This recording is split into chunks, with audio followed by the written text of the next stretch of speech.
What Mhm. kind of emerging trends and innovations do you kind of see in the small business world, given this remote environment that you were just describing?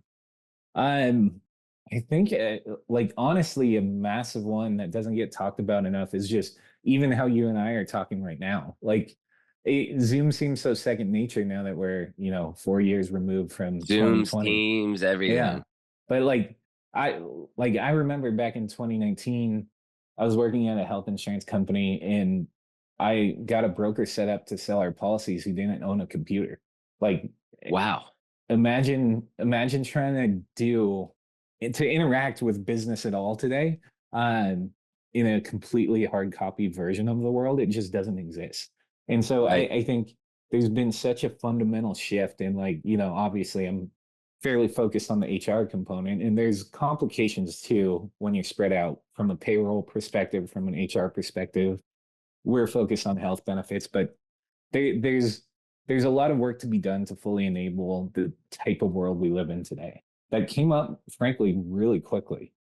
Registering employees for other Mm. states, paying taxes for other states. Yeah. For people that don't know, there's this magic word called nexus, where Mhm. like you may have reach a nexus where you have to like trigger paying special taxes or Yeah. registering in different like I've seen a lot of crazy stories that came out after COVID about like companies that basically got in trouble tax wise Mm. because they had a remote employee that during COVID worked, I don't know, maybe he worked in Boston, but he technically was like living in San Francisco and registered Mm. there, and then owed all this tax money, and the company owed all this tax money then Yeah. to that state. You know what I mean? Yeah. Saw a lot of stories as soon as we started getting out of COVID with that. Like, it's like the government, like, that's the one thing you can't escape: taxes, man. Taxes No. and death, right?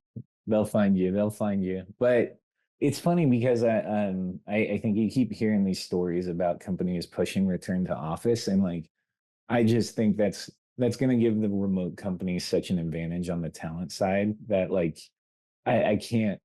I think remote work's here to stay personally.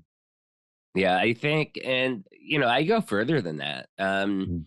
Even during COVID, I mean, I remember we had Soledad O'Brien on the show, and we were talking about remote work stuff like that. And one of the discussions we had that still sticks with me today, and this was again, early mid COVID, Mm. was whether it's still 9 to 5 or whether it's, like a true remote, like, work field where it's, like, kinda work whenever you can. Like, you do what you have to Mm. do between 9 to 5, but then if you're doing things 5 to 9 a.m. or whatever, and then need to disappear a few hours during 9 to 5, and then Mm. maybe you're working, I don't know, 5 to 9 p.m. at night or whatever, it doesn't matter as much for many companies. And there are some companies you can't get around that Mhm. you need to work 9 to 5, like if you're at a restaurant or something Yeah. like that, or certain Mhm. shifts, warehouse employees, things like that. But for people that have the ability, especially in like tech industry, stuff like Mhm. that. I mean, it's more result orientated today than it is the 40 hours of the past than it was pre-COVID. Would you agree Yeah. with that or not? I would, and I think in particular it really helps parents, because your kids don't fit on a tight schedule. It's like Mhm. you gotta take them to school, take them back, maybe a practice, maybe something like that, and the spread of the workday, I think really enables um, parents to spend quality time with their kids in ways that Yeah. the old schedule didn't really.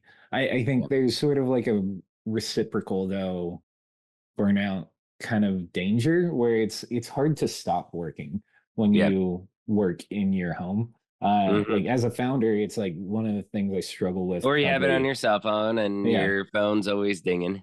yeah, and it's just like you can't get away from it. Like Slack updates come and find you. Yeah, yeah, Uh, yeah. I mean, I closed a deal on Super Bowl Sunday. I mean, I yeah. literally like on Super Bowl Sunday Mhm. pregame, maybe 2 hours before the big game Mhm. started, I ended up, closing a deal on